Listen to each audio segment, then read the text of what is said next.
राधे राधे दोस्तों। किसी नगर में एक साहूकार और साहूकारनी रहते थे। उनका एक बेटा था जिसका नाम था अमरजीत। अमरजीत बहुत ही नक चढ़ा सा था। जब अमरजीत जवान हुआ तो साहूकार और साहूकारनी ने उसके सामने विवाह का प्रस्ताव रखा कि अमरजीत, अब तुम बड़े हो गए हो, सो तुम्हारा विवाह कर दिया जाए।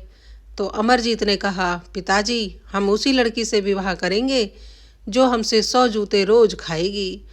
मेरी यही इच्छा है कि मेरी जिस लड़की से भी शादी हो मैं उसको 100 जूते रोज मारूं। साहूकार और साहूकारनी अपने बेटे की इस अजीब सी शर्त को सुनकर घबरा गए कि अब इसका विवाह कैसे होगा। भला कौन ही इसको अपनी बेटी देगा 100 जूते रोज खाने के लिए। एक दिन उस गांव में एक और साहूकार आए जो अपनी बेटी के लिए रिश्ता ढूंढ रहे थे। तो किसी ने उन्हें अमरजीत के बारे में बता दिया कि फला साहूकार के भी एक जवान लड़का है और वो भी अपने बेटे के लिए रिश्ता ढूंढ रहे हैं। सो साहूकार अमरजीत के माता पिता से मिलने के लिए आया और अपने बेटी के विवाह का प्रस्ताव रखा। तो अमरजीत ने झट से कह दिया कि देखिए, मैं उसी लड़की से शादी करूंगा जिसको मैं 100 जूते रोज मार सकूं। मेरी पत्नी जो बनकर आएगी वो 100 जूते रोज मेरे हाथ से खाएगी। लड़की का बाप यह सब सुनकर हैरान रह गया। कौन अपने कलेजे के टुकड़े को इस बेवकूफ के पास पिटने के लिए भेजेगा। इतना सुनकर साहूकार वहां से उठकर चला गया। अपने घर जाकर उसने सारी बात अपनी पत्नी को बताई। तो पत्नी ने कहा, तो आपने क्या निर्णय लिया? साहूकार बोला, मैंने तो मना कर दिया। बताओ, कौन अपनी बेटी को पिटने के लिए भेजेगा किसी के घर? तो साहूकारनी ने कहा, अच्छा किया आपने जो आपने हाँ नहीं की रिश्ते के लिए। अब पास में ही खड़ी उनकी बेटी यह सब सुन रही थी, जिसका नाम था सुलोचना। सुलोचना पढ़ाई लिखाई में तो होशियार थी ही, दिमाग की भी बहुत तेज थी। वह बहुत ही समझदार लड़की थी। उसने अपने पिता से आकर कहा, पिताजी, मैं उसी लड़के से शादी करना चाहती हूँ। अब माता पिता तो यह सुनकर एकदम से हैरान हो गए और बोले, बेटी, तुम ऐसे सनकी से विवाह क्यों करना चाहती हो जो तुम्हें 100 जूते रोज मारे? तो सुलोचना ने कहा, पिताजी, इससे आपको कोई मतलब नहीं है, बस आप मेरा विवाह उस लड़के से करवा दीजिए। लड़की के पिता को तो बिल्कुल यकीन ही नहीं हो रहा था कि उनकी बेटी उस सन की इंसान से विवाह करना चाहती है जो 100 जूते इसको रोज मारेगा। पिता ने अपनी बेटी को फिर से समझाने की कोशिश की। अरे पगली, 100 जूते रोज खाकर तो तुम्हारे सर के बाल ही उड़ जाएंगे, खुपड़िया गंजी हो जाएगी। यह विचार अपने मन से त्याग दो। तुम्हारे लिए लड़कों की कोई कमी नहीं है, एक से बढ़कर एक रिश्ता तुम्हारे लिए आ जाएगा। पर लड़की ना मानी। लड़की बार बार यही कहे, पिताजी, आपको हमारी कसम है, हमारा विवाह तो उसी लड़के से करवा दो। उसके माता पिता ने उसे बहुत समझाया पर वह ना मानी। दोनों माता पिता फिर से एक बार लड़के के घर गए और लड़के को समझाते हुए कहा, बेटा, अगर तुम्हें कुछ दान दहेज चाहिए तो हमें बताओ, जो तुम कहोगे सो हम तुम्हें देंगे। पर तुमने यह क्या अजीब सी शर्त रखी है कि विहाता को 100 जूते रोज मारोगे? लड़के ने कहा, देखिए, ना एक दमड़ी चाहिए ना एक धेला चाहिए दहेज में, बस शर्त वही रहेगी। अगर तुम्हें शादी करनी है तो करो, नहीं तो अपनी बेटी का रिश्ता कहीं और जाके ढूंढो। अब पिता क्या करता, बेटी की तो यही इच्छा थी, सो उसने रिश्ता पक्का कर दिया। निश्चित समय पर बारात आई और सुलोचना दुल्हन बनकर अमरजीत के घर आ गई। खूब दान दहेज साहूकार साहूकारनी ने अपनी बेटी को दिया। ससुराल में सुलोचना का जोरदार स्वागत हुआ। उसकी सास ने उसकी नजर उतारी और गले से लगाकर अपनी बहू का गृह प्रवेश करवाया। थोड़ी देर बाद सुलोचना की सास ने उसे खाना खिलाया और रात को उसको उसके कमरे में छोड़कर आ गई। पहली ही रात सुलोचना अपने बिस्तर पर बैठी अपने पति का इंतजार कर रही थी कि तभी अमरजीत आया और अपने पैर से जूता निकालकर बोला, अपना सर आगे करो, मुझे 100 जूते मारने हैं। अब सुलोचना ने कहा, देखिए, 100 जूते तो आप मार लीजिए, मुझे कोई आपत्ति नहीं है। सब कुछ पता होने के बाद ही मैंने तुमसे शादी की है, सो मैं 100 जूतों से नहीं डरती। पर आप मुझे एक बात बताइए, मेरे माँ बाप ने मुझे जन्म दिया, पाल पोस कर बड़ा किया और इतना दान दहेज देकर मेरी शादी की। आज तक उन्होंने तो मुझे कभी एक जूता भी नहीं लगाया। तुम किस अधिकार से मुझे 100 जूते लगाओगे? आपकी कमाई का मैंने अभी तक एक गिलास पानी भी नहीं पिया है। जो खाना दिया वो आपकी माँ की कमाई का था, आपके पिता की कमाई का था। आपकी कमाई का तो मैंने कुछ भी ना अभी तक इस्तेमाल किया है और ना ही कुछ खाया है। तो आप किस अधिकार से मुझ में 100 जूते लगाएंगे? पहले मुझे अपने कमाई का कुछ खिलाओ तो सही, कुछ दो तो सही, तभी तो तुम हकदार होते हो 100 जूते लगाने के। लड़का बिल्कुल चुप हो गया। बात तो सही थी। अभी तक जो भी था वो सब माता पिता की ही तो कमाई था। उसने तो अभी तक कुछ भी नहीं किया था। अमर सिंह को तो जैसे यह बात सुनकर झटका सा लगा और वह उठकर अपने माता पिता के पास पहुंचा। उसने अपने माता पिता से सारी बात कह सुनाई तो उसके पिता ने भी उससे यही बात कही। बेटा, बात तो बहू बिल्कुल सही कह रही है। देखो, हालांकि हमारे पास इतना पैसा है कि हमारी 7 पुश्तें बैठकर खा लेंगी, तुम्हें जिंदगी भर किसी काम की जरूरत ना पड़े। पर बेटा, बात तो यही है ना कि तुम्हारी कमाई का कुछ नहीं है। अमर सिंह को यह बात चुभ गई। उसने अगले दिन ही व्यापार करने जाने की सोची। असल में उसके पिता एक व्यापारी थे जो पानी के जहाज पर सामान लादकर दूसरे देशों में खरीद और बिक्री करते थे। सो अमर सिंह ने भी यही व्यापार करने की सोची। उसने अपने पिता से कहा, पिताजी, आप मुझे बस एक पानी का जहाज दो और व्यापार करने के लिए अमूल्य वस्तुएं दो, थोड़ा सा धन दो। आप देखना, मैं बहुत जल्द बहुत सारा धन कमा कर लौटूंगा। इतना कहकर अमर सिंह ने अपने पिता से व्यापार की सारी जानकारियां ली और व्यापार करने के लिए चल दिया। जाते समय उसने अपनी घरवाली यानी सुलोचना से कहा, तुम देखना, मैं बहुत जल्दी बहुत सारा धन कमा कर लौटूंगा। फिर उस धन से तुम्हें खिलाऊंगा पिलाऊंगा और फिर पूरे अधिकार से जितना भी समय मुझे रास्ते में लगेगा, एक एक दिन के हिसाब से मैं तुम्हें जूते लगाऊंगा।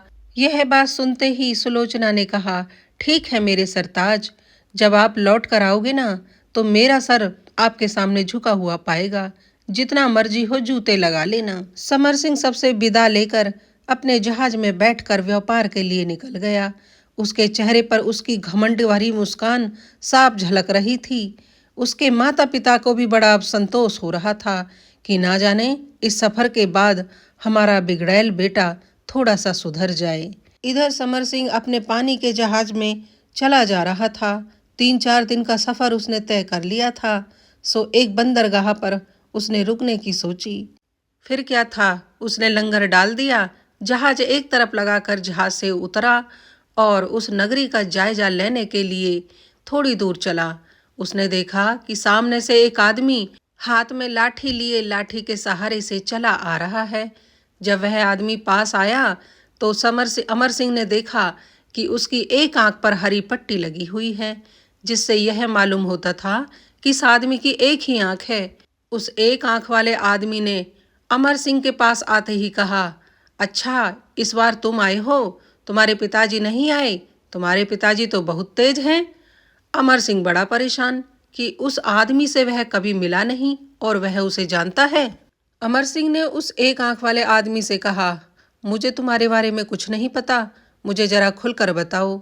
तो वह एक आंख वाला आदमी बोला, जब पिछली बार तुम्हारे पिताजी यहाँ आए थे ना तो मुझे कुछ रुपयों की जरूरत थी। सो मैंने अपनी एक आंख उनके पास गिरवी रख दी और उनसे रुपये ले लिए।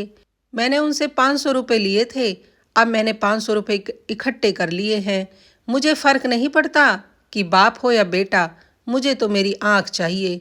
लो अपने 500 रुपये और मेरी आंख मुझे वापस कर दो। यह सुनकर अमर सिंह बड़ा परेशान हो गया, क्योंकि उसके पास तो कोई आंख नहीं थी और ना ही उसके पिता ने किसी आंख के बारे में उसे बताया था। सो उसने उस एक आंख वाले आदमी से कहा, भाई, इस समय तो मेरे पास कोई आंख नहीं है, ना ही मुझे मेरे पिता ने तुम्हारी आंख के बारे में बताया। जब मैं अगली बार आऊँगा तो तुम्हारी आंख लेता चला आऊँगा। अभी तुम कुछ पैसे लेकर मामला रफा दफा कर दो। उस आदमी ने कहा, तो ठीक है, अभी तुम मुझे 500 रुपये दे दो, अगली बार जब आओ तो मेरी आंख लेते आना। 500 रुपये अमर सिंह से लेकर वह आदमी वहां से रफू चक्कर हो गया। अमर सिंह ने सोचा, बला टली, 500 रुपये में ही पीछा छूट गया। सोचता हुआ समर सिंह नगरी की तरफ चला जा रहा था। नगर द्वार में जैसे ही उसने प्रवेश किया, सामने से बैसाखियों के सहारे चलता एक पैर वाला आदमी उसे अपनी तरफ आता हुआ दिखाई दिया। उस आदमी ने भी पास पहुंचकर अमर सिंह से यही कहा, अच्छा इस बार तुम्हारे पिताजी नहीं आए? तुम्हारे पिताजी तो बेटा बड़े तेज निकले। मेरी एक टांग गिरवी रखी हुई है उन्होंने, और इस बार तुम्हें भेज दिया, खुद नहीं आए। पर क्या फर्क पड़ता है, बाप हो या बेटा, मुझे तो मेरी टांग चाहिए। अमर सिंह फिर से अचरज से भर गया। मुझे साफ साफ बताओ क्या बात है, मुझे तुम्हारी टांग के बारे में कुछ नहीं पता, ना ही मुझे मेरे पिताजी ने बताया है। तो उस लंगड़े आदमी ने उससे कहा, बेटा जब पिछली बार तुम्हारे पिताजी यहाँ आए थे ना, तो मुझे उस समय कुछ रुपयों की ज़रूरत थी, सो मैंने 500 रुपये में अपनी टांग तुम्हारे पिताजी के पास गिरवी रख दी थी। अब मेरे पास 500 रुपये हैं, तुम अपने 500 रुपये ले लो और मुझे मेरी टांग लौटा दो। अमर सिंह फिर से बड़ा परेशान, भला ऐसे भी कोई टांग गिरवी रख सकता है? पर उसने कभी बाहर की दुनिया देखी ही नहीं थी, सो उसे ऐसा ही लग रहा था कि शायद सब कुछ मुमकिन है। उसने उस आदमी से भी यही कहा, देखिए अभी तो मेरे पास कोई टांग नहीं है, जब मैं अगली बार आऊँगा तो तुम्हारी टांग लेकर आऊँगा। अभी तुम कुछ रुपए लेकर मामला रफा दफा कर दो। उस एक टांग वाले आदमी ने अमर सिंह से 500 रुपये लिए और कहा, ठीक है अभी तुम मुझे 500 रुपये दे दो, अगली बार मेरी टांग जरूर लेकर आना। इतना कहकर वह आदमी वहां से चला गया। अमर सिंह अब बाजार के बीचों बीच पहुंच चुका था। वह बाजार में घूम घूम कर बाजार का जायजा ले रहा था कि वह यहाँ से क्या खरीद सकता है और क्या बेच सकता है। तभी अमर सिंह की नज़र बीच बाजार में एक घर के सामने खड़ी औरत पर पड़ी, जो काफी समय से उसे ही देख रही थी। अमर सिंह उसे देखकर जैसे बौखला सा गया। औरत इतनी सुंदर थी कि उसकी आंखों में जो देखे वो आंखों में ही डूब जाए। अमर सिंह उसकी तरफ देखता रहा तो उस औरत ने हाथ के इशारे से उसे अपने पास बुलाया। अमर सिंह उसके पास खिंचा चला गया। जब वह उस औरत के पास पहुंचा तो उसने अमर सिंह से पूछा, लगता है तुम यहाँ नए हो? अमर सिंह ने हाँ में सिर हिलाया। तो उस औरत ने कहा, तो फिर तो तुम हमारे अतिथि हुए, और हमारे यहाँ पर यह परंपरा है कि जब भी कोई अतिथि आता है तो हम उसे सोने की गिलसिया में दूध पिलाते हैं। अमर सिंह से उसने बैठने का इशारा किया और घर के अंदर चली गई। थोड़ी देर बाद वह सुंदरी अंदर से वापस आई तो उसके हाथ में एक सोने की गिलसिया थी जिसमें दूध भरा हुआ था। उसने वह अमर सिंह को पीने के लिए दिया। अमर सिंह ने भी वहां का रिवाज समझकर पूरा दूध एक ही घूंट में पी लिया, क्योंकि उसे भूख भी लगने लगी थी। अमर सिंह ने जैसे ही दूध पीकर गिलास नीचे रखा, तभी वहां पर एक बिल्ली आई। उसने उस गिलास को अपने मुंह में दबाया और अमर सिंह के जहाज की तरफ दौड़ पड़ी। जहाज में घुसकर उस बिल्ली ने सोने की गिलसिया को जहाज में छिपा दिया और वापस घर लौट आई। अमर सिंह इन सब बातों से अनजान था। अब वह जैसे ही चलने के लिए उठा तो उस सुंदर स्त्री ने उससे कहा, जा रहे हो अतिथि? जाते जाते मेरा सोने का गिलास तो देते जाओ। अमर सिंह ने अब वहां देखा जहां उसने गिलास रखा था, पर अचरज की बात यह थी कि वहां तो गिलास था ही नहीं। असल में वह सुंदर स्त्री एक ठगनी थी जो अपनी बिल्ली के जरिए लोगों को ठगती थी। अमर सिंह तो अपनी बात पर अड़ा रहा कि मैंने गिलास यहीं पर रखा था, और वह स्त्री इस बात पर अड़ी रही कि तुमने मेरे गिलास को चुरा लिया है और अपने जहाज पर रखवा दिया है, अपने किसी पालतू जानवर से या अपने किसी साथी से। अब उन दोनों की कहासुनी इतनी बढ़ गई कि वहां पर भीड़ इकट्ठी हो गई। उस स्त्री ने भीड़ इकट्ठी होते ही अमर सिंह से कहा, ठीक है तुम मुझे 50 सोने के सिक्के दे दो तो मैं किसी से कुछ न कहूंगी और तुम्हें जाने दूंगी। अमर सिंह तो जैसे अपनी बात पर अड़ा हुआ था कि मैं तुम्हें किस बात के सोने के सिक्के दूं, जब मैंने कोई चोरी ही नहीं की।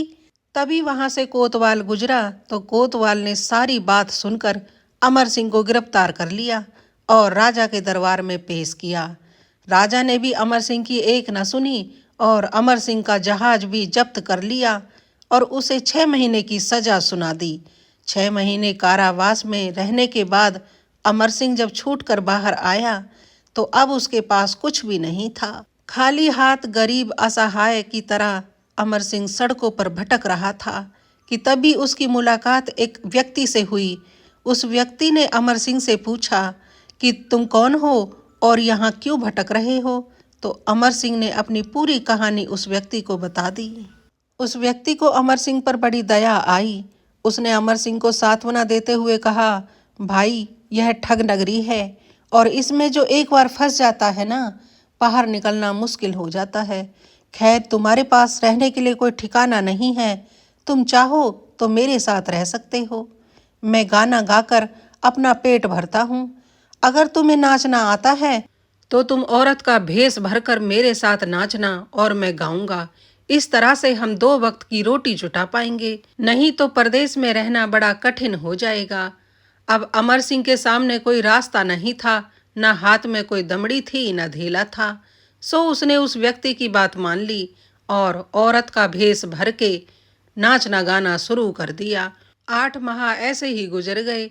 इधर सलोचना अपने पति का इंतजार कर रही थी।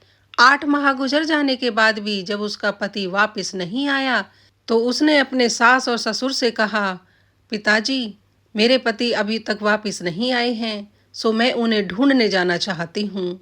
साहूकार ने कहा, बहू तुम इतने बड़े संसार में उसे कहाँ ढूंढोगी, मैं ही उसे ढूंढ कर लाता हूँ। तो सुलोचना बोली, नहीं पिताजी, तुम्हारी उम्र हो चली है, सो तुम घर पर ही रुको। मेरे पति मेरी वजह से घर से निकले हैं ना, तो मैं ही उन्हें लेकर आऊंगी। बस तुम मुझे 5 पानी के जहाज और कुछ धन दे दो, जिससे मैं अपने पति को वापस ला सकूं। साहूकार ने 5 पानी के जहाज और बहुत सारा धन, हीरे जवाहरात अपनी बहू को दिए और अपना आशीर्वाद देकर अपनी बहू को बेटे को ढूंढकर लाने की अनुमति दे दी। सुलोचना ने मर्दाना भेष भर के अपने पति को ढूंढने की पूरी तैयारी कर ली और अपने सास ससुर से आशीर्वाद लेकर जहाज में बैठकर चल दी। जाते समय उसके सास ससुर ने उससे कहा, बेटी अकेली ना जाओ, हमारे पास हमारे विश्वास पात्र 5 आदमी हैं, इन्हें अपने साथ लेकर जाओ और एक कुत्ता जो तुम्हारे एक इशारे पर अपनी जान देने के लिए भी तैयार हो जाएगा, उस पालतू कुत्ते को भी अपने साथ लेकर जाओ। सुलोचना ने अपने ससुर की बात मानकर वो 5 आदमी और कुत्ता अपने साथ ले लिया। मर्दाने भेष में सुलोचना ने यात्रा शुरू कर दी। 4 दिन तक पानी का जहाज पानी पर चलता रहा। 5वें दिन जहाज एक जगह रुका। सुलोचना ने लंगर डाला, जहाज से उतरकर नगरी का जायजा लिया। सुलोचना ने अपने आदमियों से कहा कि मुझे ऐसा लग रहा है कि हो न हो मेरे पति इसी नगरी में हैं, सो इसी नगरी में हम उन्हें ढूंढते हैं। तुम सब लोग जहाज में रहकर ही मेरा इंतजार करोगे, मैं अकेले ही अपने पति को ढूंढ कर लाऊंगी। अभी सुलोचना अपने आदमियों से यह सब बातें कर ही रही थी कि तभी सामने से एक आंख वाला आदमी सुलोचना के पास आकर खड़ा हो गया और कहने लगा, बेटा इस बार तुम्हारे पिताजी नहीं आए, तुम्हारे पिताजी तो बड़े तेज निकले। सुलोचना ने उस आदमी को देखा तो उससे पूछा, काका तुम क्या कह रहे हो, मेरी कुछ समझ में नहीं आ रहा, जरा खुलकर बताओ। तो वह एक आंख वाला आदमी बोला, बेटा पिछली बार जब तुम्हारे पिताजी आए थे ना, तो मुझे कुछ पैसे की जरूरत थी, सो 500 रुपये में मैंने अपनी एक आंख उनके पास गिरवी रख दी। अब बेटा आए या बाप, मुझे इस बात से कोई फर्क नहीं पड़ता, मुझे मेरी आंख चाहिए। लो अपने 500 रुपये और मेरी आंख मुझे वापस करो। सुलोचना यह सब देखकर समझ गई कि हो न हो ये ठग है और वह ठग नगरी में पहुंच गई है। हो सकता है मेरा पति भी इन्हीं सब ठगों के बीच में फंसा हुआ हो। सुलोचना ने कुछ देर सोचा और आंख से इशारा करके अपने साथियों से कहा, भाइयों काका की आंख जहाज पर ही है, जरा ढूंढ कर लाओ तो। उसके आदमियों ने कुछ देर ढूंढने का नाटक किया और फिर कहा, हुजूर काका के आंख के मेल की आंख तो हमें नहीं मिल रही है। यह सुनकर सुलोचना बोली, अच्छा आंख नहीं मिल रही, तो ऐसा करो एक चाकू लेकर आओ और काका की ये दूसरी आंख भी निकाल लो और जहाज में ले जाकर मेल करके काका की आंख ला कर दो। अब उस एक आंख वाले आदमी ने जब यह सुना तो हाथ जोड़कर गिड़गिड़ाने लगा, मुझे माफ कर दो, मेरी दूसरी आंख मत निकालो, मुझे नहीं चाहिए कोई आंख वाँख। और इतना कहकर उसने दौड़ लगा दी। आदमी कुछ दूर तक उसके पीछे दौड़े पर उसका कहीं अता पता ना चला। यह सब देखकर सुलोचना के साथियों ने सुलोचना से कहा, हुजूर यहाँ के लोग बड़े सातिर हैं, सो हम आपको अकेले नहीं जाने देंगे। सुलोचना ने मौके की नजाकत को देखते हुए 2 साथियों को अपने साथ आने के लिए कहा, बाकी 3 साथियों से कहा कि हमारे 4 जहाज हैं, इनकी भी तो रखवाली करनी है, सो तुम यहीं इसी जहाज में छुप कर बैठो। अपने पालतू कुत्ते को भी उसने जहाज पर ही छुपा दिया और अपने 2 साथियों को साथ लेकर आगे नगरी की तरफ बढ़ गई। जब सुलोचना नगरी के द्वार पर पहुंची तो सामने से एक टांग पर लंगड़ाते हुए एक आदमी चलकर उसके पास आया और आते ही उलाहना देते हुए बोला, इस बार तुम्हारे पिताजी नहीं आए क्या? पिछली बार जब तुम्हारे पिताजी आए थे तो मैंने अपनी टांग उनके पास गिरवी रखी थी। खैर बेटा हो या बाप, मुझे फर्क नहीं पड़ता, मुझे तो मेरी टांग वापस चाहिए। मेरी टांग मुझे वापस कर दो और अपने 500 रुपये जो मैंने तुम्हारे पिताजी से लिए थे वो ले लो। सुलोचना समझ गई कि उसे फिर से ठगने की तैयारी हो रही है, सो उसने नम्र स्वभाव से कहा, काका, हमारे जहाज पर बहुत सारी टांगें लदी हुई हैं, पता नहीं पिताजी ने किस किस की टांग गिरवी रख रखी है। अब तुम्हारी टांग कौन सी है यह कैसे पता चले? इसलिए एक काम करो, अपनी यह दूसरी टांग भी हमें काट कर दे दो, जिससे कि मेरे आदमी जहाज पर जाकर तुम्हारी टांग का मेल मिलाकर ले आए। उसने अपने साथियों को इशारा किया कि चलो काका की टांग काट लो। यह सुनकर तो काका के होश उड़ गए। हाथ जोड़कर बोला, रहने दो, मुझे नहीं चाहिए मेरी टांग, बस तुम मुझे यहाँ से जाने दो। इतना कहकर उस एक टांग वाले आदमी ने एक टांग से ही दौड़ लगा दी। सुलोचना पीछे से चिल्लाई, अरे काका, अपनी टांग तो लेते जाओ। पर वह आदमी थोड़ी ही देर में आंखों से ओझल हो गया। सुलोचना और उसके साथी ठहाका मारकर हंसने लगे। सुलोचना अब थोड़ा आगे बढ़ी तो वह बाजार के बीचों बीच पहुंच गई। बाजार में उसने चारों तरफ नजर उठाकर देखा तो उसकी नजर एक घर के दरवाजे पर खड़ी एक सुंदर स्त्री पर पड़ी जो काफी देर से उसे ही देख रही थी। वह इतनी सुंदर थी कि जो उसे एक बार देख ले उसकी भूख ही भाग जाए। सुलोचना से नजर मिलने के बाद उस औरत ने हाथ के इशारे से सुलोचना को अपने पास बुलाया। मर्दाने भेष के कारण सुलोचना उसे एक मर्द नजर आ रही थी। उसके पास पहुंचकर सुलोचना ने उससे पूछा, कहिए, आपने मुझे क्यों बुलाया है? तो वह सुंदर स्त्री बोली, लगता है तुम परदेसी हो। हमारे यहाँ पर रिवाज है कि जो भी परदेसी हमारे यहाँ आता है तो हम उसे सोने के गिलास में दूध पिलाकर उसका स्वागत करते हैं। सुलोचना बोली, अगर यह तुम्हारा रिवाज है तो हम दूध जरूर पिएंगे। सुलोचना को बिठाकर वह औरत घर के अंदर गई और सोने के गिलास में दूध भरकर ले आई। सुलोचना ने दूध पिया और गिलास एक तरफ रख दिया। जैसे ही गिलास रखा, बिल्ली ने झपट्टा मारकर गिलास मुंह में दबा लिया और जहाज की तरफ दौड़ गई। जैसे ही बिल्ली जहाज के पास पहुंची, कुत्ते ने देखा बिल्ली जहाज की तरफ चली आ रही है तो कुत्ते ने भौंकना शुरू कर दिया। कुत्ते की आवाज सुनकर सुलोचना के तीनों साथी चौकन्ने हो गए। उन्होंने बिल्ली को लठ मारकर वहां से भगा दिया। अब बिल्ली मुंह में गिलास दबाए ठगनी के घर में ही आकर छुप कर बैठ गई। दूध पीकर सुलोचना जैसे ही जाने लगी तो ठगनी ने सुलोचना से कहा, परदेसी, दूध तो पी लिया पर मेरा सोने का गिलास तो देते जाओ। सुलोचना बोली, मैंने तो इधर ही रखा था दूध पीकर गिलास। अब सुलोचना चारों तरफ देखे तो गिलास का कोई अता पता नहीं। यह देख उस ठगनी ने जोर जोर से चिल्लाना शुरू कर दिया, भाइयों देखो, इस परदेसी ने मेरा सोने का गिलास चुरा लिया है। कोतवाल के कान में भी यह बात पड़ी। कोतवाल आया और उसने कहा, परदेसी, इस औरत का सोने का गिलास निकाल कर इसको दो। सुलोचना ने कहा, मैंने दूध पीकर गिलास नीचे ही रखा है, मेरे पास कोई गिलास नहीं है। इस पर वह ठगनी बोली, हुजूर, इसके जहाज की तलाशी ली जाए। अगर इसके जहाज में मेरा सोने का गिलास मिल गया तो मैं इससे 500 सोने की मोहरें लूंगी। कोतवाल जहाज पर पहुंचा और जहाज की तलाशी ली तो वहां तो कोई गिलास ना मिला। अब सुलोचना ने गरज कर कोतवाल से कहा, तुमने मेरे जहाज की तो तलाशी ले ली, अब इसके घर की तलाशी लो। हो सकता है इसने गिलास घर में छुपा दिया हो और मुझ पर इल्जाम लगा रही हो। कोतवाल ने अब उस औरत के घर की तलाशी लेनी शुरू कर दी तो देखा कि पलंग के नीचे बिल्ली मुंह में दबाए बैठी है उस सोने के गिलास को। कोतवाल को उस स्त्री पर बड़ा गुस्सा आया और उसे गिरफ्तार करके जेल में डाल दिया। सुलोचना उस ठगनी से छुटकारा पाकर फिर से बाजार में आ गई और चारों तरफ अपने पति को ढूंढने लगी। तभी उसकी नजर नगर के चौराहे पर पड़ी जहां पर एक आदमी गाने गा रहा था और एक स्त्री नाच रही थी। सुलोचना को वह स्त्री जानी पहचानी लग रही थी। सुलोचना ने अपने साथियों को आदेश दिया कि इन दोनों को बुलाकर लेकर आओ। उसके साथी उन दोनों को बुलाकर लेकर आए। सुलोचना ने उस आदमी से बात की कि ये स्त्री तुम्हें कहाँ से मिली? तो उसने कहा, यह स्त्री नहीं है, यह एक पुरुष ही है और वक्त का मारा हुआ है। हम दोनों अपना पेट भरने के लिए इस तरह का वेश भर के नाच गाना करते हैं।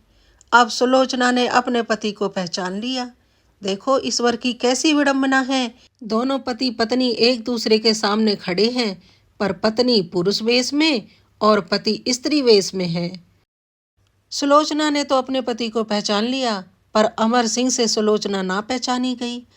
अब सुलोचना ने अमर सिंह से कहा, अगर तुम मेरे साथ चलो तो मैं तुम्हें इससे भी अच्छा काम दे सकती हूँ। अमर सिंह तैयार हो गया। सुलोचना अमर सिंह को अपने जहाज पर ले आई। अपने साथियों के साथ मिलकर सुलोचना ने अमर सिंह को नहलाया धुलाया और उसके स्त्रियों वाले कपड़े उतारकर एक बक्से में रख दिए और चमचमाते हुए पुरुषों वाले कपड़े उसे पहना दिए। अब अमर सिंह अपने पुराने अवतार में आ गया था। अमर सिंह बड़ा खुश हो रहा था कि चलो अब जाकर जान छूटी है इस नरक भरी जिंदगी से। सुलोचना ने अमर सिंह से कहा, देखो नौजवान, मुझे व्यापार के लिए 10 दिन के लिए बाहर जाना है, सो मैं एक जहाज लेकर बाहर जाऊंगी और तुम मेरे बाकी के 3 जहाज की रखवाली करोगे। 10 दिन बाद लौटकर मैं तुम्हें 500 सोने की मोहरें दूंगा और अगर मैं 10 दिन बाद लौटकर ना आ पाया तो मेरे 3 जहाज तुम्हारे। तुम्हें जहाज पर खाने पीने की रहने की कोई तकलीफ ना होगी। अमर सिंह को यह फायदे का सौदा लग रहा था कि अगर यह वापिस आता है तो 500 सोने के सिक्के मिलेंगे और वापस नहीं आया तो 3 माल से भरे जहाज मिलेंगे। अमर सिंह ने झट से हाँ कर दी। अब सुलोचना अपने 3 जहाज की जिम्मेवारी अमर सिंह को देकर अपने साथियों के साथ वापस लौट गई और अपने सास ससुर को अपने पति के मिलने की सूचना दी। यह सूचना मिलते ही सारे परिवार में खुशियां छा गई। इधर अमर सिंह जहाज में मस्त होकर अपनी जिंदगी बिता रहा था। इस तरह से 12 दिन बीत गए और सुलोचना जब वापस ना आ पाई तो अमर सिंह ने सोचा कि अब सौदागर वापस नहीं आएगा, अब यह 3 माल से भरे जहाज मेरे। यह सोचकर उसने लंगर निकाला और जहाज को हाँक कर अपने घर की तरफ लेकर चल दिया। 4 दिन का सफर तय करके अमर सिंह अपने घर जा पहुंचा। उसके माता पिता को जब यह सूचना मिली कि उनका बेटा वापस आ गया है तो गाजे बाजे लेकर बंदरगाह पर उसके स्वागत के लिए पहुंचे। अमर सिंह का बड़ा जोरदार स्वागत हुआ। अमर सिंह अब घर पहुंच गया।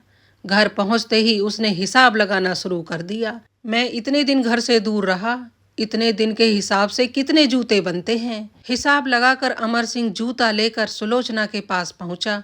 अब भी उसकी अकड़ कम नहीं हुई थी। उसने बड़े घमंड से सीना चौड़ा कर सुलोचना से कहा, तुमने देखा, मैं 8 महीने में ही 3 जहाज माल भर कर लेकर आया हूँ। देखा तुमने, मेरे पिता ने इतना 3 साल में न कमाया होगा जितना मैं 8 महीने में कमा कर लाया हूँ। यह सुनकर सुलोचना की हंसी छूट गई। उसे हंसता हुआ देखकर अमर सिंह को जैसे आग लग गई।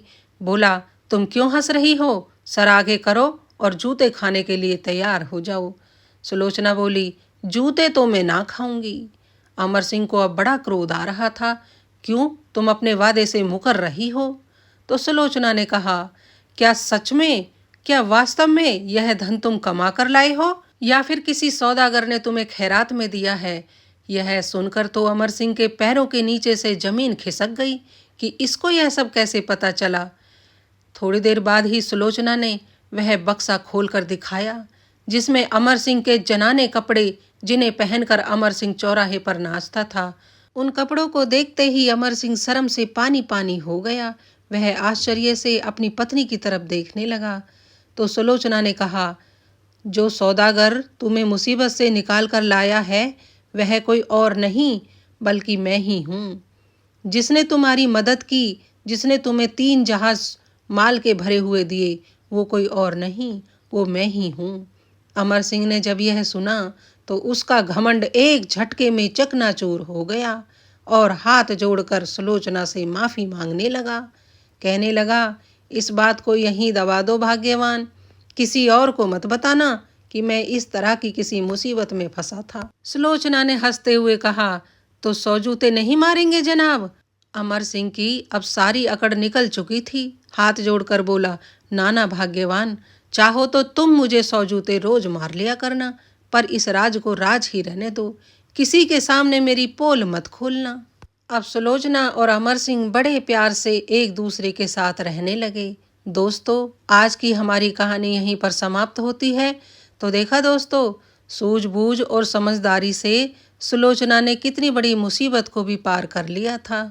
तो दोस्तों, आज की हमारी कहानी कैसी लगी, कृपया हमें कमेंट करके ज़रूर बताएं। कहानी अगर थोड़ी सी भी अच्छी लगी हो तो एक लाइक कर दें। मेरे चैनल पर पहली बार आए हैं तो चैनल को सब्सक्राइब कर लें। ज़्यादा से ज़्यादा हमारी वीडियोज़ को शेयर करें। और हाँ दोस्तों, बेल आइकन ज़रूर दबा दें, जिससे कि हमारी आने वाली कहानियों की नोटिफिकेशन आपको मिलती रहे। अपना साथ, अपना सपोर्ट हमारे साथ इसी तरह बनाए रखें। राधे राधे।